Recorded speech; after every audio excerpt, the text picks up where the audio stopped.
하나님 말씀 나누겠습니다. 지난 한 주는 정치적으로나 사회적으로나 경제적으로나 아주 긴박한 한 주였다고 생각이 듭니다. 남북 공동 연락사무소가 파괴되었고 폭파되었죠. 북한 당국의 표현을 빌리자면 처참하게 무너져 내렸습니다. 그런데 건물이 폭파된 것이 아니라 남북 관계가 폭파된 거나 다름이 없는데 사실은 폭파된 것이라고 할 수도 없다고 생각합니다. 왜냐하면 그 평화가 원래 화상이었기 때문에 그렇습니다. 원래 그것이 진정한 평화가 아니고 겉모습만 평화의 바람으로 포장된 화상이었기 때문에 하나도 이상하게 여기지 않는 일이라고도 할 수 있습니다. 이러한 행태로서 북한은 수많은 사람들을 격동과 공포의 도가니로 몰아넣으려고 하고 있죠. 수많은 북한 시민들이 또 젊은이들이 거리로 나와서 이렇게 플래카드를 들고 행진하는 걸 보니까 명령만 내리시라, 역적 괴뢰도당을 죽탕 쳐버리자, 그렇게 죽탕이라는 아주 무서운 단어를 써서 전쟁 분위기를 고조시키려고 하고 있는 것 같습니다. 그리고 서울의 불바다 위협 등 군사 행동 카드를 다시 또 꺼내 들고 있는 것 같아요. 그 사무소를 폭파하겠다고 선언한 대로 실행한 거니까 이제 군사 행동 취하겠다고 말한 것도 곧 실행에 옮길지도 모르죠. 이에 대해서 TV를 보니까 합동참모본부 작전부장인 전동진 소장이라는 분이 국방부 성명서를 발표하고 만약 북한의 말이 실제 행동에 옮겨질 경우에 북한은 그에 대한 응당한 대가를 치르게 될 것이다, 이런 말로서 태세 수위를 높이고 있습니다. 여러 가지 그런 음모설들이 난무하고 어지러운 시점이죠. 전방에서는 1호 전투 근무 체제 그런 걸 가동시키고 전방 경제 태세를 높이고 있다고 이야기합니다. 이에 대해서 어떤 사람들은 오랜만에 그렇게 국방부에서 시원한 말을 했다, 그래서 좋아하는 사람이 있는가 하면 그렇게 자극한 말을 하면 평화가 깨진다, 그런 우려의 목소리를 내는 사람도 있습니다. 그런데 여러분 어떻게 생각하시나요? 그렇게 말을 하면 평화가 깨지고 그런 말을 하지 않으면 평화가 지속되는 겁니까? 아니죠. 평화는 말에 있는 것이 아닙니다. 이런 말이 있으면 이렇게 말하면 긴장이 오고 저렇게 이런 말을 하지 않으면 평화가 유지된다. 그런 것도 다 허상이라고 생각됩니다. 이런 일들로 인해서 평화가 깨지는 것이 아니라 평화의 실체가 있었다면 폭파되어서 평화가 깨질 수도 있었겠지만 사실은 그것이 실체가 아니었기 때문에 평화가 깨진 게 아니고 원래 평화가 허상이었던 것, 거짓 평화였던 것을 다시 한번 보여주는 것에 불과합니다. 이 사건으로 우리는 헛된 평화라는 것은 언제든지 무너져 내릴 수 있다는 사실을 쉽게 깨달을 수 있어요. 평화가 있지만 그 평화는 언제든지 쉽게 깨지는 유리병과 같은 겁니다. 남북뿐만 아니라 세계 전체가 아주 시끄럽습니다. 요즘 국제 정세를 보면서 느끼는 점이 하나 있는데 인간은 참으로 싸움하기를 좋아하는구나, 그러는 것을 알 수가 있습니다. 온 세상이 갈등합니다. 갈등과 전쟁이죠. 나라가 대적을 하고 민족이 민족을 대적하고 있지 않습니까? 독일에 있는 미군이 나간다고도 하고 미국과 중국이 각 주권전을 벌이기도 하고 또 인도와 중국 사이에도 자칫 잘못하면 꽤 큰 규모가 될 수 있는 그러한 분쟁이 시작될지 말지 귀추가 주목되고 있습니다. 중국과 영국은 어떻습니까? 영국에 대해서 중국의 환부 15가 말했습니다. 영국은 이제 예전처럼 센 나라가 아니야, 그렇게 말했습니다. 이건 뭐 어릴 때 동네에서 불량배들이 네가 세냐? 한번 나와서 한번 나하고 붙어보자, 뭐 이렇게 말하는 것과 뭐가 다른지 참 모르겠습니다. 지금 이 시대는 시편 2편에 나오는 바와 같이 이방 나라들이 분노하며 민족들이 헛된 일을 꾸미며 또한 세상에 강한 나라들이 나서서 하나님의 통치를 대적하는 시대입니다. 역사의 문헌에 따르면 인류의 전쟁 기록이 시작된 것은 불과 3522년밖에 안 됐어요. 그리고 오래된 게 아닙니다. 전쟁사의 기록이 이것밖에 안 됐다는 것은 인류의 기원이 그리 오래되지 않았다는 반증이기도 합니다. 우리가 뭐 수천억 년을 살았던 것이 아니고 우리가 살았던 것이 그렇게 오래되지 않았다는 거예요. 역사가 인간의 역사는 전쟁의 역사인데 전쟁의 역사는 3500년밖에 안 돼요. 그런데 3522년 중 그 전쟁이 한 번도 없었던 때는 총 286년밖에 되질 않는다고 하는 거예요. 정확하게 8%입니다. 계산해보면 정확하게 8%만 전쟁이 없었던 날이에요. 100년 중에서 전쟁이 없었던 해가 불과 8년밖에 안 된다는 겁니다. 우리 인생 중에 우리가 살아가는 동안에 전쟁이 없었던 날이 며칠 안 된다는 그런 얘기를 할 수 있는 것이죠. 그러니까 인류는 전쟁의 소용돌이 속에서 살다가 아주 가끔씩 평화의 순간을 맞이하는 거예요. 그렇게 긴 평화의 시간이 있다가 갑자기 전쟁이 나는 것이 아니라 전쟁의 이야기를 계속 듣다가 가끔씩 며칠 평화의 순간이 있다는 겁니다. 인류의 역사는 전쟁의 역사라고 해도 과언이 아닙니다. 이것을 다시 말하면 우리가 생각하는 모든 평화는 곧 깨지는 그런 평화라는 거예요. 곧 깨져버리고 마는 그런 평화. 그런 깨질 평화를 두고 그것이 깨지지 않을 것이라는 그러한 헛된 희망 속에서 우리가 살아가고 있는 거죠. 이런 평화는 참 평화가 아니고 거짓 평화입니다. 겉으로만 평화예요. 평화처럼 보이지만 순식간에 그것이 산산조각 날까 버리는 그런 허상이라는 거죠. 몇 년 전에 보스턴 마라톤 하다가 폭탄이 터졌죠. 그 수많은 사람들이 아주 평화로운 가운데 보스턴 마라톤을 이렇게 즐기고 있었는데 단 두 사람이 와서 한 사람이 그것도 도시락 폭탄을 들고 와서 터뜨리니까 전 사회가 그냥 보스턴 전체가 마비되는 거죠. 이러한 평화는 어느 날 순식간에 그것이 무너져 버리는 거예요. 우리가 보통 그것에 무뎌져서 평화가 계속 유지되는 것 같고 평화로운 세상에 사는 것 같지만 그렇지 않아요. 그러면 이 모든 것들이 다 거짓 평화라면 오늘은 미가 선지자를 통해서 하나님께서 보여주시는 그 참 평화라는 것이 무엇인가 살펴보려고 해요. 여러분이 잘 아시는 것처럼 미가서 이 선지자 미가를 통해서 기록하신 미가는 메시아가 베들레헴에서 탄생할 것이다. 그리고 베들레헴에서 탄생한 메시아가 하나님의 나라를 다스리게 될 것이라는 그 예언이 있는 예언서입니다. 미가 5장 2절 인용 많이 하죠. 베들레헴 에브라다야 너는 유다 족속 중에 작을지라도 이스라엘을 다스릴 자가 내게서 나올 것이라. 그의 근본은 상고에 영혼에 있느니라. 우리가 성탄절 절기에 예수님 탄생에 관해서 말할 때 많이 인용되는 거죠. 예수께서는 베들레헴에서 탄생하실 것이다. 이 이야기를 많이 합니다. 그리고 베들레헴에서 나실 메시아가 그 나라를 통치하실 것이며 그들의 목자가 되실 것이다. 그리고 베들레헴에서 나는 메시아가 평강의 왕이 될 것이라는 그런 말들이 예언되어 있는 겁니다. 5장 4절을 보면 그는 이제 나실 메시아, 베들레헴에서 나실 그 메시아가 여호와의 능력과 그의 하나님 여호와의 이름의 위엄을 의지하고 서서 목축하니 그들이 거주할 것이라. 이제 그가 창대하여 땅끝까지 미치리라. 이 사람은 평강이 될 것이라. 그렇게 이야기합니다. 미가는 성경적인 평화에 관한 하나님의 계시의 말씀이에요. 무엇이 참된 평화인가를 이야기해 줍니다. 특히 오늘 읽을 4장 1절에서 5절이 하나님의 평화에 대한 핵심 구절입니다. 하나님의 평화는 궁극적으로 이 땅의 평화가 아니라 하나님 나라의 평화를 말하는 거예요. 1절에서 보는 것 같이 마지막 날이라고 말하죠. 끝날이라고 말합니다. 마지막 날에 하나님의 세워질 하나님의 성전에 관한 계시예요.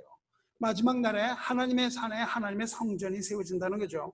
이 계시는 하나님께서 미가 선지자에게 계시하신 말씀입니다. 4절을 보시면 이는 만군의 여호와의 입이 이같이 말씀하셨습니다. 이렇게 말씀하세요. 이 말은 하나님께서 평화를 주실 것인데 하나님이 주시는 평화는 하나님의 약속이다는 거죠. 하나님께서 말씀하시고 그것을 반드시 이루을 것이라는 것을 말해요. 세상 사람들에게 있어서 평화는 깨지기 위해 존재하는 것 같습니다. 평화는 오지 않을 것 같아요. 그러나 하나님의 언약 가운데 있는 평화는 반드시 온다는 거예요. 하나님께서 주시는 평화가 반드시 옵니다. 왜냐하면 하나님께서 말씀하시고 약속하신 것이기 때문입니다. 그리고 그때가 곧 끝날 마지막 때임을 우리는 알아야 하는 것이죠. 하나님의 평화가 오면 하나님께서 주시는 이 마지막 날이 오는 거예요. 오늘 읽은 말씀 중 1절 4절은 1절 4절로 나누고 5절 이렇게 두 부분으로 나눌 수 있는데 1절에서 4절은 하나님께서 주실 평화의 약속에 관한 내용이고 마지막 절 5절은 하나님께서 주시는 그 평화의 약속에 대한 하나님 백성들의 신앙 고백이에요. 아주 중요한 말입니다. 하나님께서는 평화를 약속하시고 그에 대한 응답이 하나님 나라가 응답으로서 하나님 나라가 이 땅에 임하는 그 모습을 말합니다. 하나님의 나라가 완성되는 그 시점에서 일어날 일들에 관하여 말씀하시는 거예요. 평화의 나라가 임할 때 일어나는 첫 번째 현상은 수많은 민족들이 하나님의 나라로, 하나님의 산으로 달려가는 겁니다. 하나님의 나라는 이스라엘 한 민족에 국한되는 것이 아니라 온 열방을 품는 것이죠. 수많은 사람들이, 많은 사람들이 다 하나님의 산에 오르게 된다는 거예요. 하나님의 산이라는 것은 대단히 중요합니다. 우리는 여호와의 산에 올라야 돼요. 누가 여호와의 산에 오르겠습니까? 시편 24편 3절을 보면 여호와의 산에 오를 자가 누구며 그의 거룩한 곳에 설 자가 누구인가 물어보죠. 그리고 곧 이어서 4절에 대답합니다. 곧 손이 깨끗하며 마음이 청결하며 뜻을 허탄한 데에 두지 아니하며 거짓 맹세하지 아니하는 자로다. 그는 여호와께 복을 받고 구원의 하나님께 의를 얻으리니 이는 여호와를 찾는 족속이요 야곱의 하나님의 얼굴을 구하는 자로다 말씀하십니다. 예수 그리스도의 피로서 손을 깨끗하게 씻으며 그리스도의 피로서 죄사함을 받아서 마음이 청결하게 된 모든 열방과 많은 민족이 하나님을 산을 향하여 올라가는 그 모습, 이것이 곧 하나님의 나라가 완성되며 복음이 올곧게 서는 모습입니다. 이들이 몰려간다고 말해요. 몰려간다는 히브리어 하르는 물줄기가 흐른다는 뜻입니다. 시냇물이 범람하여 흐르듯이 수많은 백성들이 하나님을 나라를 향하여 물이 막 흘러넘치듯이 그렇게 달려간다는 뜻이에요. 그렇게 수많은 이방인들이 하나님의 산을 향하여 달려가요. 이것이 마지막 날의 모습인데 그렇게 달려가는 이방인들이 이렇게 말합니다. 2절 보시면 오라 우리가 여호와의 산에 올라가서 야곱의 하나님의 전에 이르자 그렇게 얘기해요. 올라간다고 말해요. 여기서 오른다는 말 알라라는 이 단어는 순례자들의 말이에요. 여호와의 산을 찾아서 광야를 순례하는 그 순례자들이 마침내 여호와의 산에 이르러서 거기에 여호와의 집, 여호와의 전이 서는 것을 보고 그리로 달려가서 하나님의 전, 하나님의 도성에 오릅니다. 하나님의 집이 거기 세워진다는 것은, 하나님의 성전에 세워진다는 것은 하나님께서 그 산 위에 임재하신다는 거예요. 그 여호와의 산을 보고 거기로 올라가요. 그 사람들은 광야를 유랑하던, 광야를 배회하던 순례자들이에요. 우리와 같은 순례자들입니다. 그리고 이렇게 말해요. 그가 그의 도를 가지고 우리에게 가르칠 것이니라. 거기 올라가면 하나님께서 우리를 가르치세요. 우리에게 하나님의 도를 가르치신다는 겁니다. 그리하면 우리가 그의 길로 행하리라. 우리가 그것을 행한다는 거예요. 하나님의 산에 오르는 자들은 먼저 하나님의 길을 배우는 겁니다. 하나님의 도를 배워요. 십자가의 도를 배우는 겁니다. 그리고 그 도를 따라서 행하게 되는 거예요. 그 도를 행하는 자가 그 산에 올라가는 것이 아니고 그 산에 올라서 그 도를 배우는 자가 행하게 되는 자들이라는 거예요. 아주 중요한 말입니다.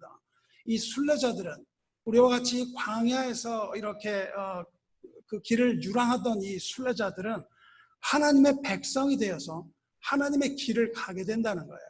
그런데 길을 가기 이전에 먼저 하나님의 법을 배우게 된다는 겁니다. 우리는 하나님의 말씀, 그 토라의 복음이 우리의 행위보다 앞서고 하나님의 말씀이 우리의 행위보다 앞선다는 것을 여기서 바라보게 됩니다. 주 안에 사랑하는 여러분, 2절 보시면 우리가 그의 길로 행하리라 하리니 이는 율법이 시온에서부터 나올 것이요 여호와의 말씀이 예루살렘으로부터 나올 것임이라 말씀하십니다. 하나님의 법은 시온에서 나오며 택하신 예루살렘을 통해서 주어졌지만 이제 마지막 날에 온 열방이 다 하나님 앞에 몰려가서 하나님의 법을 듣고 그 법대로 성화되어 가는 과정을 말해요. 그 마지막 날에 우리가 이렇게 우리의 길을 걸어서 여호와의 산에 도착하는 겁니다. 우리의 행위보다는 하나님의 법이 먼저입니다. 하나님의 법을 알아야 법대로 행하는 것이죠. 우리의 삶보다는 하나님의 은혜가 먼저예요. 우리의 행함보다는 그리스도를 믿는 믿음이 우선이라는 거예요. 이것이 곧 하나님 나라 원리며 하나님의 산으로 달려가는 우리의 모습이 되어야 합니다. 그 끝날에 많은 사람들이 하나님을 향하여 하나님의 나라를 향하여 전진하겠지만 그러나 동시에 그날에 하나님의 심판 또한 있음을 우리는 잊지 말아야 합니다. 3절 보십시오. 그가 많은 민족들 사이에 이를 심판하시며 먼 곳 강한 이방 사람을 판결하시리니. 그러니까 그렇게 달려가는 순례자들이 있는가 하면 수많은 나라 사이에 이 강한 이방 사람들 사이에서 하나님께서 판결하신다는 겁니다. 하나님께서 심판하시는 것은 강한 힘을 가진 이방 나라예요. 여기서 강하다는 것은 전쟁을 의미하죠. 그러니까 하나님께서 심판하시는 것은 민족과 민족, 나라와 나라 사이에 일어났던 그 전쟁과 다툼과 개인과 개인 사이에 일어났던 분쟁과 분열과 뭐 그런 것들에 대해서 먼저 그것들을 평정하신다는 겁니다. 튀어오른 돌들을 다 정으로 쳐서 평평하게 만드신다는 거예요. 민족과 민족, 나라와 나라 사이에 일어났던 그 수많은 전쟁들에 대해서도 하나님 심판하시고 그런 것이 모두 다 평정된 후에야 하나님의 참 평화가 온다는 겁니다.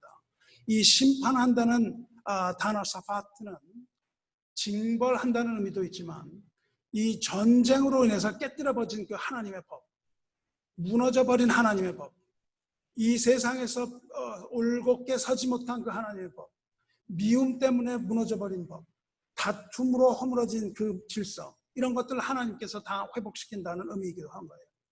하나님께서는 모든 우상 숭배자와 하나님의 평화에 대적하는 모든 이방을 다 심판하십니다. 우상 숭배라는 것이 굉장히 여기서 중요한 단어로 떠오르는 것은 5절 때문에 그렇습니다. 잠시 후에 설명을 하지만 하나님께서 그 심판하는 모든 자들은 우상 숭배자입니다. 스스로를 사랑하는 자입니다. 스스로를 경배하는 자예요. 그리고 하나님의 평화를 방해하는 모든 세력들, 이런 것들을 이런 모든 이방 다 심판하시고 복음에 순종하는 이방의 백성들을 강한 힘으로 이끌어서 구원하신다는 겁니다. 그리고 그 길을 보여주시고 하나님의 길을 갈 수 있도록 도와주신다는 거예요. 세상에는 여전히 우상 숭배자들과 하나님을 대적하는 그 대적자들로 가득하지만 이 모든 것은 하나님의 때에 하나님의 권능의 손으로 멸망당하고 말 것이라고 얘기하고 계시는 겁니다. 모든 분쟁과 전쟁, 이것들을 종식시킬 수가 없습니다. 우리는 절대로 이것이 끊어지지 않아요. 오늘 평화처럼 보이지만 무너져 내리지 않는 거예요. 그 힘은 강성해서 강한 자는 스스로 칼을 내려놓지 않는 법입니다. 이 모든 분쟁과 전쟁, 그것은 국가와 국가 사이에 있는 전쟁과 개인과 개인 사이에 있는 전쟁과 또 공동체와 공동체에 있는 자기 공동체적인 그 이익을 추구하는 모든 이런 것들과 이런 분쟁과 전쟁은 사라지지 않게 되는 겁니다. 인간의 본성 때문에 그래요. 아무리 제도가 좋은 제도로 하더라도 절대 그것이 스스로 사라지지 않는 것이고 이 모든 분쟁과 전쟁을 종식시킬 수 있는 분은 하나님 한 분밖에 없는 겁니다. 하나님께서 심판을 통하여 그렇게 하시는 거예요. 우리가 이렇게 분쟁할 때 우리가 스스로 그것이 없어질 것이라는 그런 환상 속에 있어서는 안 되는 거죠.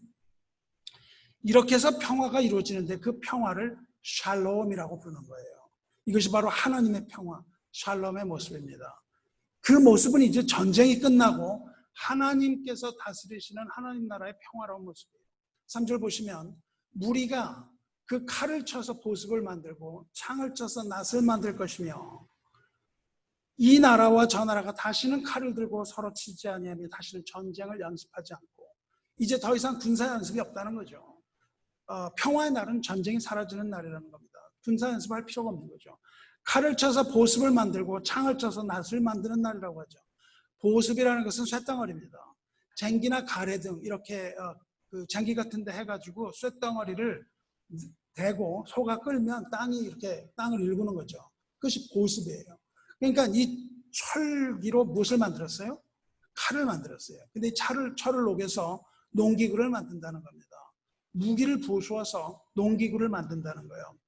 이것은 아주 유명한 표가 됐어요. 지금은 죽고 없지만 유명했던 가수 마이클 잭슨이 1991년에 히트시킨 노래가 있는데 그 노래 제목이 Heal the World, 세상을 치료하라. 거기에서 이것을 인용합니다. See the nations turn their swords into plowshares. 칼을 쳐서 보습을 만들라. 그것이 가사에 나와요. 평화를 의지하자는 거죠. 물론 그 컨텍스트는 하나님의 컨텍스트는 아니었지만 이것을 평화주의자들은 이 말을 계속하죠. 잘못된 이야기를 계속하고 있는 것이긴 합니다. 그런데 하나님의 심판은 곧 평화의 회복을 말해요. 심판이라는 것은 평화의 회복입니다. 심판이라는 것은 전쟁처럼 보여요. 전쟁처럼 보이는 것인데 사실은 평화의 회복이에요. 하나님은 나라사이의 전쟁과 분쟁을 종식시킬 수 있는 궁극적인 중재자이십니다. 그리고 재판장이세요. 마지막 날에 하나님께서 모든 전쟁으로 황폐해진 나라의 백성들을 재판하시고 모든 손에서 무기를 다 뺏으시고 무장 해제되는 날이 온다는 거예요. 인류가 무장 해제되는 날이 옵니다. 주 안에 사랑하는 형제 여러분, 어떤 사람 주장합니다. 어떤 사람이 이렇게 주장해요. 무장을 해제해야 평화가 온다. 그래서 군비를 축소하자 이렇게 말합니다. 맞는 말입니까?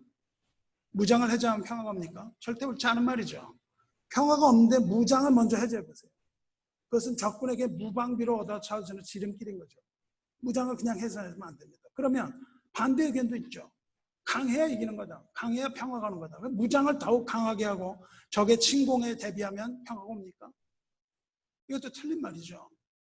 아군이 무장을 강화하면 적도 중무장하게 되고 적의 힘이 약할 때는 비대칭 전략이나 뭐 온갖 수단 다 쓰는 거예요. 결국엔 핵무기를 할지라도 그렇게 하는 거죠. 그래서 북한이 기를 쓰고 핵무장하는 이유가 뭡니까? 힘이 없기 때문에 비대칭 전략으로 하자는 거죠. 그러니까 우리가 군비를 막 늘리면 우리가 이길 것 같지만 그렇지 않다는 거죠. 이길 수 없다는 거예요. 뭐 이기고 지구 간에 엄청난 피해가 있는 거겠죠. 평화 없이 무장 해제할 수 없는 겁니다. 그렇게 군비를 늘려서 평화를 얻고 싶은데 앞불상 적탄에 유탄에 내가 맞아 죽었는데 그 다음에 무슨 평화가 있겠습니까? 평화가 없이 무장 해제할 수 없습니다. 무장 해제하는 것은 평화예요. 잘 들어보십시오. 무장을 해제한다고 평화가 오는 거 아닙니다. 평화가 올 수 있는 방법은 오직 하나님의 평화밖에 없어요. 평화가 있어야 무장 해제가 되는 거예요. 싸울 필요가 없어야 무장 해제하고 평화가 있는 거죠. 민족과 나라의 갈등과 분쟁이 하나님의 손에 의해서 끝나고 하나님의 평화가 오면 그때야 비로소 양쪽의 무장 해제가 가능해진다는 거예요. 두 사람 사이에 싸움이 일어났을 때 보세요. 아주 강한 사람이 그 사이에 끼어들어서 싸움을 말리고 무장 해제시킬 수 있는 겁니다. 그때 평화가 오는 거예요. 옆에서 잘한다 그러면 더 싸우죠. 또 서로 막 자극하면 더 싸워요. 강한 자가 중재해야 되죠.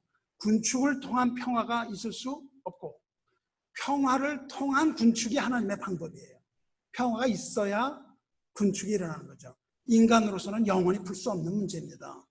평화가 온 다음에야 전쟁 무기를 녹여서 농기구를 만들 수 있는 거예요. 전쟁 무기를 녹여서 농기구를 만들면 평화가 오는 게 아니라고요. 더 이상 전쟁이 필요 없게 되고 무기도 필요 없게 되는 거예요. 이제 평화가 온 다음에 그 평화를 즐기게 됩니다. 하나님의 평화가 오면 평화를 즐겨요. 그게 4절 말씀이에요. 각 사람이 자기 포도나무 아래와 자기 무화과 나무 아래에 앉을 것이라. 아주 번영을 말합니다. 아주 편안하죠. 그들을 두렵게 할 자가 없으리니 이는 만군의 여호와 입이 같이 말씀하셨느니라. 이 모습은 하나님의 약속이기 때문에 이 땅에서 반드시 이루어질 평화로운 모습인데 그것은 모든 사람이 자기 포도나무를 하나씩 갖는 거예요. 내 포도나무를 갖습니다. 아주 부유하게 되는 거예요. 그리고 각각 자기의 무화과 나무 아래에 앉아서 이렇게 즐기는 모습입니다. 이들에게는 더 이상 전쟁 때문에 두려워할 필요가 없는 거예요. 전쟁으로 두렵게 할 사람이 없어요. 완전한 평화를 누립니다. 이것이 바로 메시아 안에서 누리는 평화예요. 포도나무와 무화과 나무 아래의 평화. 이것이 하나님 나라의 평화인데 성경에는 이것이 3번에 걸쳐서 나타납니다. 여기까지 4번이죠. 그 것들이 거짓 평화예요. 포도나무와 무화과 나무 아래에 앉을 것이라 이 표현은 평화를 나타내요. 인간이 만들어낸 그 평화들을 살펴보고 거짓 평화가 어떤 건지 살펴보겠습니다. 3가지 거짓 평화는 솔로몬의 평화, 아시리아의 평화, 이스라엘의 평화 3가지입니다. 거짓 평화예요. 시간상 2가지만 살펴보겠어요. 평화를 라틴어로 팍스라고 불러요. 팍스 로마나, 로마의 평화. 팍스 세니카, 중국에 의한 평화. 중국이 꿈꾸는 중국몽 1대1로 이런 거죠. 팍스 세니카를 꿈꾸고 있습니다. 미국은 뭘 꿈꾸죠? 팍스 아메리카나. 미국이 주도하는 세계 질서를 미국이 만들어가겠다. 중국은 세계 질서를 중국이 만들어가겠다. 봐라, 옛날에 로마가 세계 질서를 만들지 않았냐. 팍스 로마나, 팍스 세니카, 팍스 아메리카나 이런 것들이 있는데 그것보다 훨씬 전에 팍스 로마나 이전에 뭐가 있었냐면 뭐가 있었냐면 솔로몬의 평화가 있어요. 팍스 살로모니카. 살로모니카는 건 솔로몬의 평화라는 거예요. 열왕기상에 나옵니다. 열왕기상에 보시면 이렇게 돼 있어요. 솔로몬이 사는 동안에 유다와 이스라엘 백성이 단에서부터 브엘세바를 이르러 각기 포도나무 아래와 무화과나무 아래서 평안히 살았다. 그렇게 돼 있거든요. 그러니까 솔로몬이 아주 평화롭게 만들어줬다는 거예요. 그 나라를. 그런데 과연 그렇습니까? 솔로몬이 그 평화를 가져다 줬나요? 아닙니다. 솔로몬이 가져온 평화는 거짓 평화입니다. 남유다 사람들에게는 평화였을지 몰라도 북이스라엘에 있어서 이것은 평화가 아니었어요.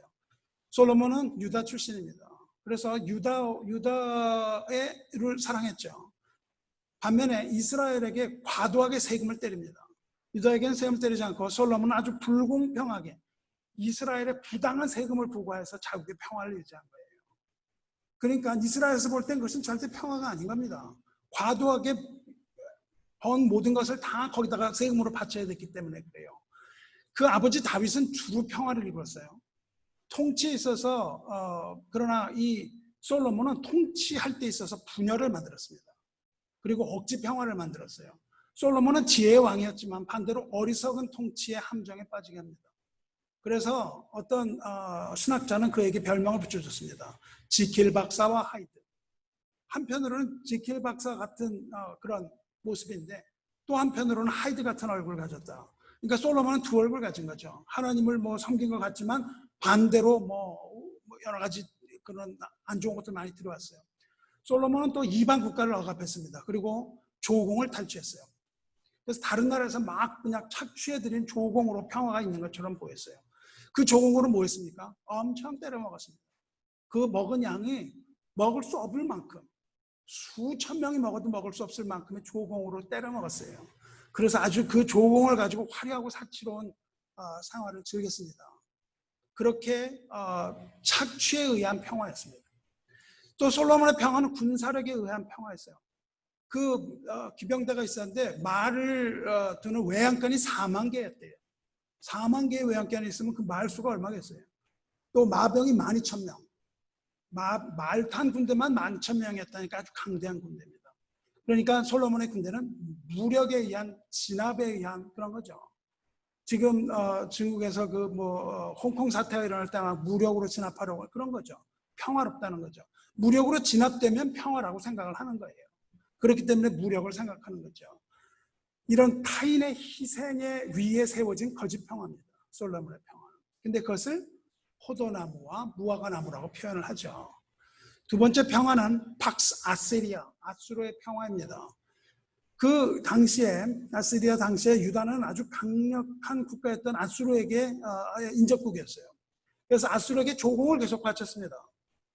그러니까 평화로웠죠. 조공을 바쳤으니까. 그거는 솔로몬의 평화와 같은 것이었죠. 이번에 유다가 계속 조공을 바쳤으니까요. 그런데 갑자기 그 감시가 소홀해짐을 타서 유다가 그 조공을 중단해요.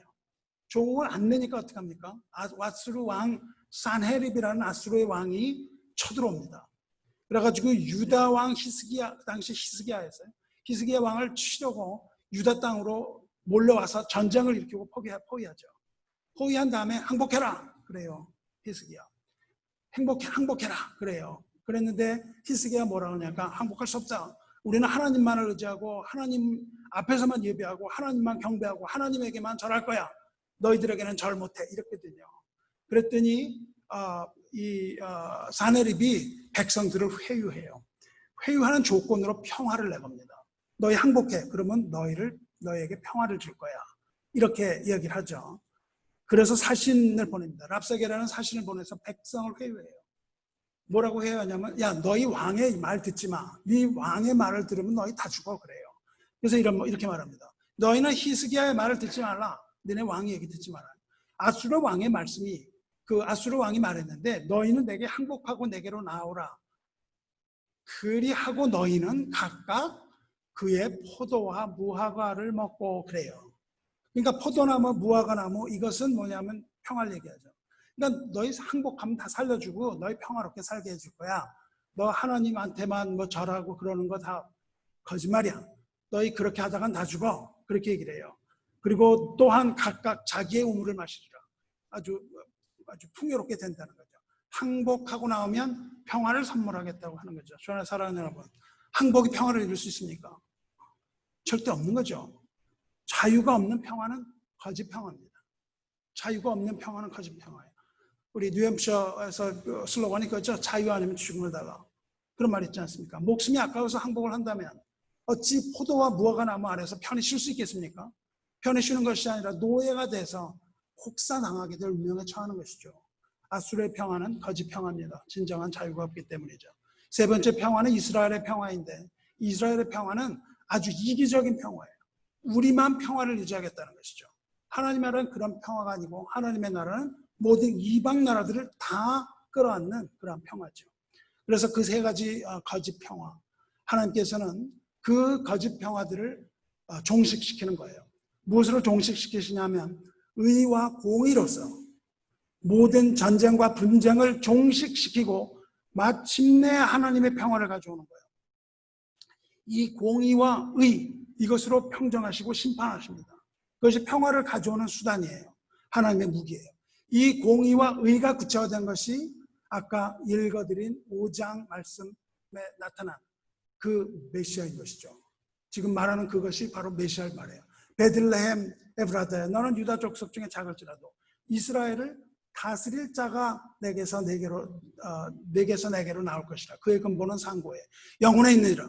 그가 여호와의 능력과 그가 하나님 여호와의 이름의 위엄을 의지하고 서서 목축하리니 그들이 거주할 것이라. 이 사람은 평강이 될 것이라. 모든 것을 다 정복하고 평화를, 참 평화 가져오신다는 거죠. 하나님 나라의 의의 나타남은 그리스도를 말하는 거예요. 그래서 하나님의 의는 그리스도예요. 그리스도의 구원하심과 통치하심을 빼놓고는 절대로 평강이나 평화에 대해서 얘기할 수 없는 거예요. 우리가 기독교인들은 평화, 그럼 무엇을 연상해야 되냐면 바로 그리스도를 알아내야 되는 겁니다. 왜냐하면 그렇게 평정하시는 그 하나님의 심판의 무기가 바로 하나님의 의, 곧 그리스도이기 때문에 그래요. 하나님께서는 그리스도 안에서 그리스도를 통하여 우상 숭배자들을 멸망시키시고 남은 백성들을 구원으로 이끄시는 거예요. 여호와의 산으로 이끄시는 겁니다. 그 하나님의 구원에는 차별이 없다는 겁니다. 이스라엘과 이방이 하나 되어서 여호와의 산으로 향하는 거예요. 그리고 그 산으로 올라가서 평화를 누리며 그 백성들은 5절에 있는 고백을 하는 겁니다. 이것이 중요한 것입니다. 5절 보세요. 만민이 각각 자기의 신을 의지하여 행하되, 이 만민은 수많은 다른 사람들. 그러나 오직 우리는, 하나님을 믿는 우리는 뭐라고 그럽니까? 우리 하나님 여호와의 이름을 의지하여 영원히 행하리로다 그래요. 이 고백이에요. 구원받은 자들의 고백입니다. 뭡니까? 하나님만을 섬기겠다는 거예요. 구원받은 자는. 남은 백성들이 산에 올라가서 부를 고백은 오직 하나님만을 영원히 섬길 것이라, 그 고백입니다. 주 안에 사랑하는 형제 여러분, 여러분은 하나님을 섬길 준비가 되어 있습니까? 하나님만을 섬길 준비가 되어 있습니까? 만일 여러분이 하나님 아닌 다른 것을 섬긴다면 여러분에게는 영원히 평화가 오지 않는다는 것을 말하는 거예요. 오직 유일하신 하나님과 그가 보내신 자 예수 그리스도를 믿는 믿음 가운데 세상을 바라보지 않고 하나님만을 섬긴다면 여러분 마음에 하나님의 평화가 온다는 겁니다. 굉장히 중요한 거예요. 하나님의 평화가 어떻게 이 땅에 임하는가? 우리를 세상으로부터 끊어내는 거예요. 그래야만 샬롬이 임하는 겁니다. 세상과 하나님, 믿음과 의심, 이렇게 두 마음을 가지고는 여러분의 마음이 안정되지 않는 겁니다. 흔들리는 거예요. 스테이블하지 않은 거예요. 여러분의 발을 두 개의 배 위에 올려놔 보세요. 보통 땐 괜찮아요. 그러나 바람이 불고 풍랑이 일면 어떻게 됩니까? 배가 흔들리기 시작하면 여러분은 그 물에 빠지게 되는 것이죠. 이 발을 두 군데 올려놓으면 안 되는 거예요. 믿음과 의심에 올려놓으면 안 됩니다. 하나님의 나라에 한 발, 세상에 한 발 놔서는 안정된 믿음을 가질 수 없어요. 세상과 하나님, 이렇게 양쪽에 미련을 다 두고 두 발을 떼지 못하고 있으면 여러분 마음의 평화가 영영 이르지 못한다는 겁니다. 평화롭 수 없어요. 오직 하나님에게만 소망을 두시고 하나님만을 섬기시기 바라요. 이것이 참 평화를 얻는 비결입니다. 세상은 여러분에게 오직 전쟁과 분쟁과 두려움만을 가져다 줄 거예요. 세상으로부터 눈을 돌려서 하나님만을 바라보시기 바라요. 하나님과 재물 둘을 다 섬길 수 없다고 말씀하신 것이 동일한 맥락입니다. 이것이 예수 그리스도께서 우리에게 주시는 평화요 평안이며 그것은 세상이 주는 거짓 평화와 완전히 다른 것입니다. 하늘로부터 내려오는 참된 평화예요. 평안을 너에게 끼치노니 곧 나의 평안을 너에게 주노라. 내가 너에게 주는 것은 세상이 주는 것과 같지 아니하리라 말씀하셨어요. 너희는 마음에 근심하지도 말고 두려워하지도 말라. 하나님을 믿으니 또 나를 믿으라 말씀하셨습니다. 예수 그리스도 안에 있는 순전한 믿음만이 참된 평화를 이루는 유일한 방법인 거예요. 다른 것이 섞이면 평화가 없습니다. 예수 그리스도를 믿는 유일한 방법만이 참된 평화를 이루는 방법이며 그 길만이 진리인 거죠. 거짓은 우리를 침몰하게 하는 독약입니다. 독약과 보약을 같이 마셔보세요. 어떻게 됩니까? 독약이 우리를 죽일 겁니다. 우리는 독약을 먹고 보약도 먹어서는 안 되는 거예요. 독약을 끊고 보약만 드시기 바라요. 진리를 분별하는 능력을 가지시기 바랍니다. 이 모든 것이 로마서에 나와 있는 거예요. 복음에 나타나는 것이 하나님의 의예요. 하나님의 의라고 말씀하셨어요. 복음을 믿는 자에게 구원을 베풀어 주신 하나님의 능력이며 거기에는 차별이 없이 유대인이나 헬라인이나 모든 이방인이라 할지라도 예수 그리스도 안에 주는 선물이라고 말씀하시잖아요. 복음에는 하나님의 의가 나타나서 믿음으로 믿음에 이르게 하나니 믿음으로 믿음에 이르는 거예요. 두 마음으로 믿음에 이를 수 없습니다. 오직 믿음으로만 믿음에 이르게 하나니 기록된 바 오직 의인은 믿음으로 말미암아 살리라 함과 같다. 그렇게 말씀하셨거든요. 하지만 복음의 의가 나타날 때 동시에 하나님의 진노가 함께 나타나신다잖아요. 불의로 진리를 막는 사람들의 모든 경건하지 않음과 불의에 대해서 하늘로부터 나타나서 진노의 심판이 나타날 것이라고 말씀하셨습니다. 그리고 그리스도 안에 있는 모든 이들은 시온으로부터 나오는 율법을 들을 것이며 예루살렘으로부터 나오는 하나님의 말씀을 듣는 겁니다. 이 기록하신 하나님의 말씀으로부터 우리가 하나님의 율법을 배우고 하나님의 율법을 집대성한 예수 그리스도의 계명, 사랑의 계명을 우리는 배우는 겁니다. 말씀이 믿음을 만들어내고 모든 백성이 하나님의 전에 이르러서 하나님의 도, 십자가의 도를 전해 듣게 된다는 것이고 복음에 순종하여 의의 길을 걸으며 행하게 된다는 거예요. 우리가 행할 때는 의의 길을 따라 행하는 겁니다. 이것이 참된 평화요 참된 복음입니다. 7장 9절에서는 이렇게 말합니다. 미가서 7장 9절에서는 주께서 나를 인도하사 광명에 이르게 하시리니 내가 그의 의를 보리로다. 이렇게 말씀하세요. 지금 읽은 그 평화 뒤죠. 의를 보는 거예요. 이 의가 곧 하나님께서 말씀하신 의, 로마서에서 말하는 하나님의 의입니다. 이것이 곧 모든 불의와 시기와 전쟁과 살인과 분쟁 등의 상황, 이 모든 전쟁의 상황을 종식시키는 하나님의 의입니다. 저는 사랑하는 성도 여러분, 세상 평화는 거짓 평화입니다. 여기에 흔들리지 말아야 합니다. 참된 평화는 오직 우리 주 예수 그리스도의 울타리 외에는 없습니다. 그 안에만 평화가 있는 거예요. 세상의 평화나 세상의 그러한 흔들림에 속지 마시고 주 예수 그리스도 안에 머무르시고 세상의 모든 욕심을 다 끊어버리시고 주 예수 그리스도만을 믿고 그분만을 따르고 주님에게만 충성을 다하시기 바라요. 그 행함은 주님에 대한 충성으로 나타나는 겁니다. 미가서 5장 5절에서 이 사람은 평강의 왕이 될 것이라 그렇게 얘기했어요. 메시아를 말할 때, 메시아를 말할 때 이 사람은 평강이라, 이 사람은 평강이라. 이 말을 원어로 번역하면 이렇습니다. 이 말을 번역하면 This will be our shalom. 그렇게 번역할 수 있어요.